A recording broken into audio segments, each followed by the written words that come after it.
Hello everyone, welcome back. कैसे हैं आप सब? आई थिंक बहुत अच्छे होंगे। मैं हूं आपका दोस्त डॉक्टर अभिषेक और मैं वेलकम करूंगा एक बार फिर से आप सभी के लिए। दोस्तों, एक बहुत बड़ी अपडेट है एनएमसी की तरफ से। दोस्तों, बॉलीवुड का एक गाना है कि पढ़कर प्रेम पत्र मेरा कि तुम नाराज मत होना, और इस गाने को चरितार्थ किया है एनएमसी यानी कि नेशनल मेडिकल कमीशन ने। एनएमसी ने आप सभी के लिए 9 पेजेस का एक प्रेम पत्र दिया है, एक लव लेटर दिया है। और इस लव लेटर को पढ़ के आपको गुस्सा भी आएगा, आपको प्यार भी आएगा, लेकिन सबसे इंपॉर्टेंट चीज क्या है कि उसने आपको एक हिंट दिया है कि अगर आपको डॉक्टर बनना है तो सिर्फ डिग्री लेने से आप डॉक्टर नहीं बन पाएंगे। जी हाँ, अब आपको एमबीबीएस कंप्लीट करने के बाद एक एग्जाम देना होगा, इसका नाम है नेक्स्ट एग्जाम। और उस एग्जाम में मिनिमम आपको 50% स्कोर करना होगा, तभी आप डॉक्टर बन पाएंगे। एक बात और समझिएगा कि जो नेक्स्ट एग्जाम है वो हर एक बच्चे को देना होगा जिसने एमबीबीएस कंप्लीट किया है और वो चाहता है इंडिया में मेडिकल प्रैक्टिस करना, चाहे बच्चा अब्रॉड से आए या फिर बच्चा इंडिया से एमबीबीएस कर रहा हो। अब एफएमजी एग्जाम जो था वो शायद ना हो या मे बी नहीं ही होगा। अब आपको नेक्स्ट एग्जाम देना होगा और इसी एग्जाम के बेस पे आप डॉक्टर बन पाएंगे। इस बात को आज समझ लीजिए। 9 पेजेस की उसने जो है आपको लिखी है प्रेम पत्र, जहां पर फर्स्ट पेज पे बेसिक इंफॉर्मेशन दी गई है कि किस आर्टिकल के तहत नेक्स्ट एग्जाम कराया जाएगा, क्या डिटेल है, कौन हेड होगा, ये सब चीजें हैं। बट इन जो पूरा एक समरी है मैं आपको इस वीडियो में बता देता हूं। इंपॉर्टेंट चीज ये बताई गई है कि जो नेक्स्ट एग्जाम है, एक बार आप एनएमसी की साइट पर पढ़ लीजिएगा, तब आप बेहतर समझ पाएंगे, क्योंकि मैं आपको हर एक लाइन का वो बताऊं मीनिंग तो बहुत टाइम लगेगा। एनएमसी ने ये कहा है कि जो नेक्स्ट एग्जाम होगा वो ऑनलाइन कंप्यूटर बेस्ड होगा। क्लियर है? दूसरी चीज, ये जो एग्जाम होगा वो ऑल इंडिया बेस्ड होगा। तीसरी चीज बताई गई कि जो एग्जाम है वो एक सेपरेट सोसाइटी या फिर कोई जो है संस्थान इसको बोलते हैं वो करवाएगा। अभी डिक्लेयर नहीं है कि कौन करवाएगा। ठीक है, ये तो कुछ इंपॉर्टेंट पॉइंट्स हो गए। फिर आप चलते हैं नेक्स्ट को स्क्रॉल करते हैं। फिर यहां बताया गया है the examination shell consist of 6 paper covering subject of MBBS third year, final year, both part first and second.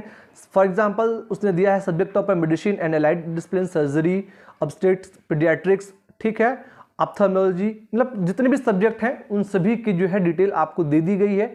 यहां पर एक चीज और उसने बताया है, applied aspect of all subject cover under first MBBS and second MBBS। ठीक है, तो ये भी बहुत इंपॉर्टेंट। साथ ही साथ all subject covered under third MBBS and final MBBS part 1। ठीक है, all those student who have complete the third MBBS and final MBBS covers from a medical college recognised by the commission shall be eligible to appear in the examination. यानी वो बच्चे जिन्होंने third year complete कर लिया है या फिर वो फाइनल ईयर में है, वो इस एग्जाम को दे सकते हैं। ये बड़ी चीज है। ठीक है, दूसरी बात, जो एग्जाम होगा वो 2 फेजेस में होगा। फर्स्ट फेज होगा वो थ्योरेटिकल होगा, ऑप्शनल क्वेश्चंस आएंगे, और जो सेकंड होगा बेसिकली वो आपको वाइबा बेस होगा। उसमें आपको प्रैक्टिकल चेक किया जाएगा और उस सब चीज़ों को एनालाइज करने के बाद ही आप मेडिकल की प्रैक्टिस कर पाएंगे। यहाँ पर एक चीज़ और एनएमसी ने बताई है, सपोज दैट इन केस अगर पूरा पेपर 100 नंबर का होता है तो आपको मिनिमम 50% स्कोर करना होगा, तभी आप नेक्स्ट एग्जाम क्वालिफाई कर पाएंगे और उसके बाद ही आपको जो है मेडिकल प्रैक्टिस करने का लाइसेंस आपको एनएमसी प्रोवाइड करेगा।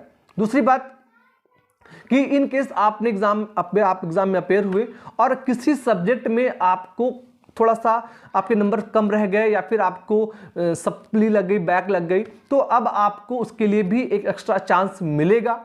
ठीक है, अभी तक सुनने में आ रहा था कि शायद ऐसा ना हो, उसके लिए आपको 1 साल वेट करना पड़े, लेकिन ऐसा नहीं है। दिसंबर में आपका एग्जाम होगा और उसके बाद आपको सप्ली की डेट दी जाएगी कि आप किस वीक में जो है पेपर देख के आगे बढ़ सकते हैं। तो ये डिटेल आपकी स्क्रीन पर है और एग्जाम किस पैटर्न को कितना टाइम मिलेगा, इन चीज़ों को भी एनएमसी ने एक्सप्लेन किया है। मैंने आपकी स्क्रीन पर ऑलरेडी चीज़ों को मेंशन कर दिया है और मैं सजेस्ट करूंगा कि आप सभी एनएमसी की ऑफिशियल साइट पे जाके इस वीडियो को डाउनलोड करें और उसके बाद जो है समझते हुए आगे बढ़ें। ठीक है, यहाँ पर टाइम शेड्यूल भी दे दिया गया है कि जो एग्जाम होगा फर्स्ट फेज का वो 2nd वीक ऑफ दिसंबर होगा, रिजल्ट आपका 2nd वीक ऑफ जनवरी होगा। उसके बाद आपको मिलेगा next step to supplementary supply के लिए मिलेगा। फिर आपको थर्ड जाएंगे तो third MBBS, final MBBS, part 2 practical के लिए चीजें आएंगी। यानी कंप्लीट डिटेल एनएमसी ने बता दिया है। अब सवाल ये आता है कि कौन से बच्चे इसमें अप्लाई कर सकते हैं। देखिए, अगर आप बैच वाइज बात करें तो ये तो कंफर्म है कि जो बच्चे 2020 में एडमिशन लिए हैं तो उनको नेक्स्ट एग्जाम देना होगा, ठीक है। अब जो बच्चे 2019 के हैं उनके लिए अभी चीज़ें थोड़ा सा क्लियर नहीं हुई हैं, बट आई होप वो भी जल्दी क्लियर हो जाएंगी और शायद ऐसे बच्चों को भी जो है नेक्स्ट एग्जाम देना पड़ेगा, ठीक है। अब एक सवाल यार, जो बच्चे एमबीबीएस कंप्लीट कर चुके हैं, जिनका इस बार फाइनल ईयर था, उनका क्या होगा? तो देखिए, ऐसे बच्चे इस क्राइटेरिया से बाहर हैं, क्योंकि अगर आपको एक बार मेडिकल का लाइसेंस मिल चुका है तो उसके लिए अभी आप इस क्राइटेरिया से बाहर हैं। फ्यूचर में क्या होगा ये अभी कंफर्म नहीं है। तो ये था एनएमसी का प्रेम पत्र, जिसको पढ़ के शायद आप नाराज भी हुए हों और शायद आप खुश हुए हों। नाराज इस बात को लेकर कितने सारे नियम कानून हैं, और खुश इस बात को लेकर कि अगर आपको डॉक्टर बनना है तो अब आपको मेहनत करनी ही पड़ेगी, कोई दूसरा ऑप्शन नहीं है। स्पेशली वो बच्चे जो प्राइवेट कॉलेजेस से महंगी फीस देकर जो है मेडिकल डिग्री ले लेते थे, तो उनके लिए अब मुश्किलें बढ़ने वाली हैं। आपको एमबीबीएस करना है तो चाहे बात नीट एग्जाम की हो या फिर एमबीबीएस के ओवरऑल स्टडी को लेकर हो, आपको केयरफुली पढ़ना है, अच्छे से पढ़ना है, तभी आप एक अच्छे डॉक्टर बन पाएंगे। सब्जेक्ट से लेकर शेड्यूल को लेकर, टाइम टेबल से लेकर हर चीज़ एनएमसी ने एक्सप्लेन कर दी है। आप इसको अच्छे से प्रिंट आउट निकाल कर सेफ रखिएगा और पढ़ लीजिएगा। क्लियर है? अब मैं आपका बहुत अधिक टाइम नहीं लूँगा, क्योंकि बहुत कुछ बातें एनएमसी ने बताई हैं। आप एक बार पढ़ेंगे इस तरफ से तो आप बहुत अच्छे से समझ जाएंगे।